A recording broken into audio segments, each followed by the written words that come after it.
ચોખાનું પલાળેલું પાણી સ્ત્રીઓ માટે અમૃત સમાન છે.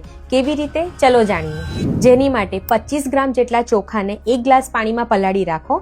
4 કે 5 કલાક પછી એ પાણીને મસળી, ગાળી અને પી લો.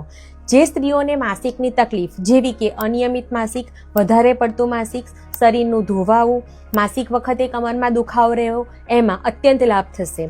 જે સ્ત્રીઓ મેનોપોઝમાં છે એ લોકોને હોટ ફ્લસીસ આવતા હોય, હોર્મોનલ ઇમ્બેલેન્સ રહેતું હોય, શરીરના દુખાવા રહેતા હોય, શરીરની ગરમી રહેતી હોય, એમાં પણ તે ખૂબ જ ફાયદો કરે છે. આ ઉપરાંત એમાં કેલ્શિયમનું પ્રમાણ ખૂબ વધારે હોવાથી એ તમને સાંધાના દુખાવા, ચામડીની ચમક અને આંતરડાનું ડાયજેશન પણ સુધારે છે. આ ઉપરાંત તે મૂડ સ્વિંગ, ગુસ્સો આવવો, ચીડપણું થવું, હાડકાના દુખાવા અને પેટને પણ ઠંડક આપી તમારા ડાયજેશનને ઇમ્પ્રૂવ કરે છે.